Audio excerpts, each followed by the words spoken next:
warahmatullahi wabarakatuh.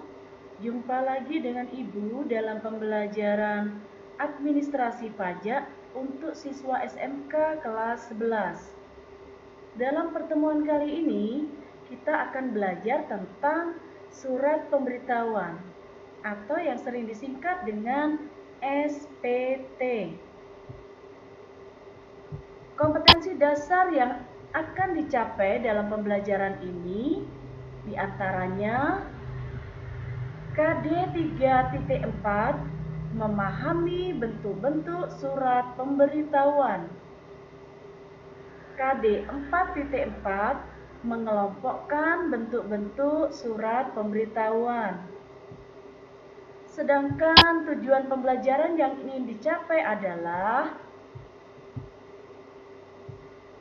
yang pertama, siswa dapat memahami bentuk-bentuk surat pemberitahuan dengan tepat. Yang kedua, siswa dapat mengelompokkan bentuk-bentuk surat pemberitahuan dengan tepat. Nah, anak-anak, kita langsung ke materi ya. Apa itu surat pemberitahuan?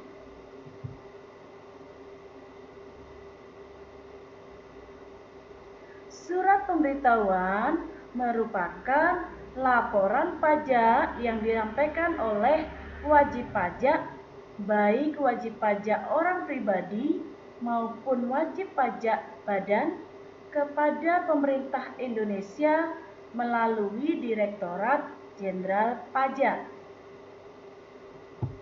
Apa fungsi dari SPT? SPT memiliki beberapa fungsi.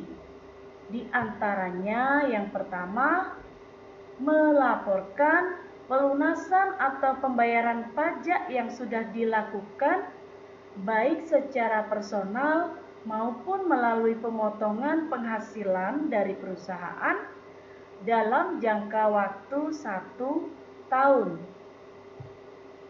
Fungsi yang kedua adalah untuk melaporkan harta benda yang dimiliki di luar penghasilan tetap dari pekerjaan utama.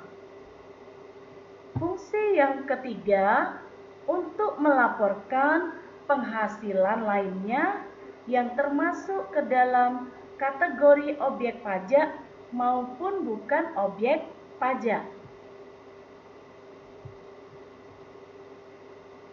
Ada beberapa macam SPT, yaitu yang pertama adalah SPT massa. SPT massa di situ merupakan laporan pajak untuk jangka waktu 1 masa pajak. Yang dimaksud dengan 1 masa pajak setara dengan 1 bulan. Ya, jadi sebagai contoh SPT masa Maret, berarti di dalam SPT masa Maret di situ berisi laporan tentang perhitungan pajak, pembayaran pajak untuk bulan Maret.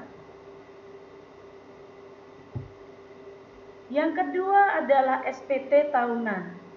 Untuk SPT tahunan di sini merupakan surat pemberitahuan terkait dengan perhitungan dan pembayaran pajak untuk jangka waktu 1 tahun pajak.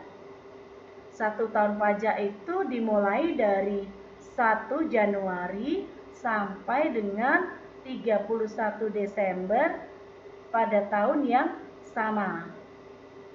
Sebagai contoh, SPT tahunan untuk tahun pajak 2019. Berarti di situ berisi laporan perhitungan pembayaran pajak untuk jangka waktu 1 Januari sampai dengan 31 Desember di tahun yang sama, yaitu tahun 2019.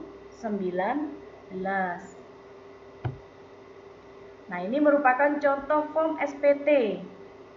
Ya, di situ form SPT tahunan PPh wajib pajak orang pribadi.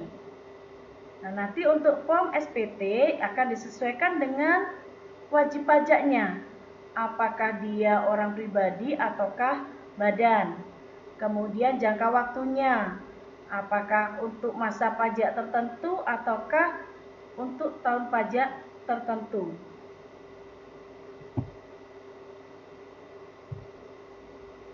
Bagaimana tata cara pelaporan SPT?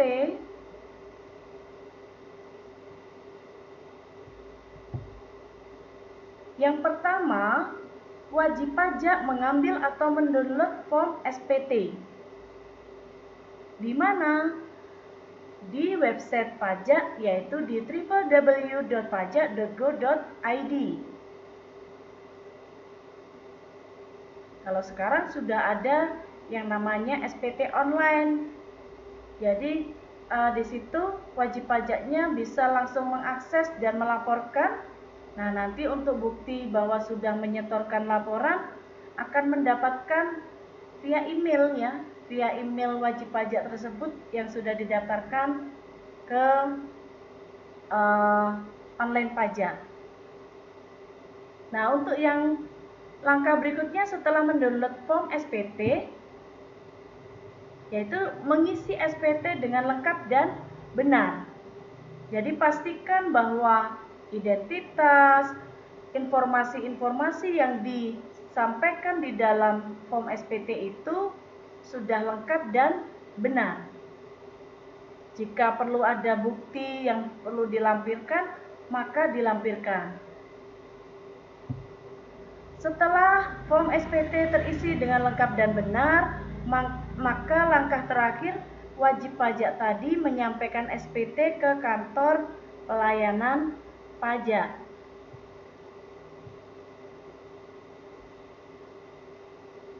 Bagaimana dengan batas waktu pelaporannya?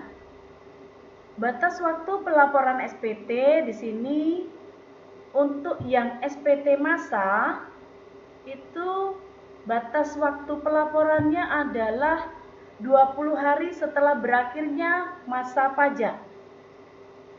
Berarti kalau misalnya SPT masa Januari, berarti pada tanggal 20 bulan Februari wajib sudah dilaporkan. Kemudian batas waktu pelaporan untuk SPT tahunan. Untuk SPT tahunan wajib pajak orang pribadi, terakhir harus dilaporkan adalah pada akhir bulan ketiga setelah berakhirnya tahun pajak. Sebagai contoh, SPT tahunan wajib pajak orang pribadi untuk tahun pajak 2018, maka wajib dilaporkan maksimal 31 Maret 2019.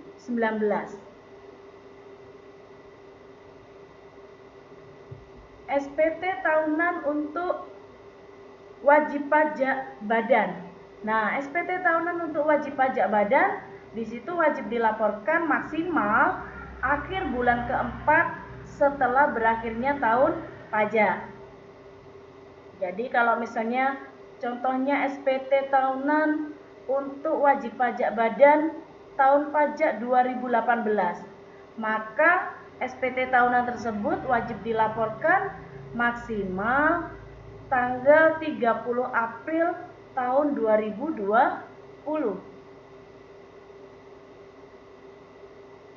Maaf, tahun 2019 ya.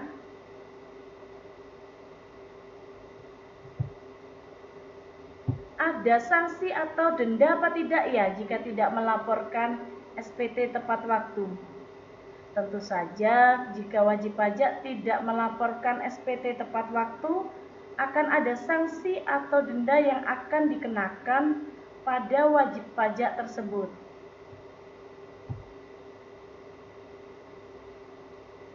SPT tahunan bagi wajib pajak orang pribadi yang tidak dilaporkan tepat waktu, maka wajib pajak yang bersangkutan akan dikenakan denda Rp100.000.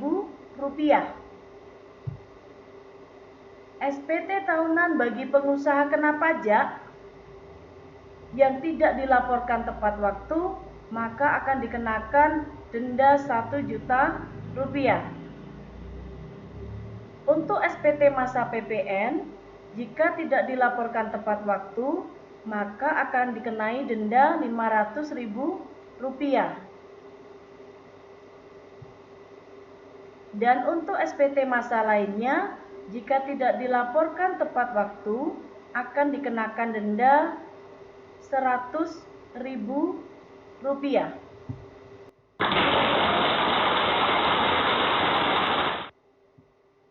Demikian untuk kali ini. Mudah-mudahan apa yang sudah Ibu sampaikan bermanfaat untuk kalian semua. Terima kasih atas perhatiannya. Wabillahi taufiq wal hidayah. Wassalamualaikum warahmatullahi wabarakatuh.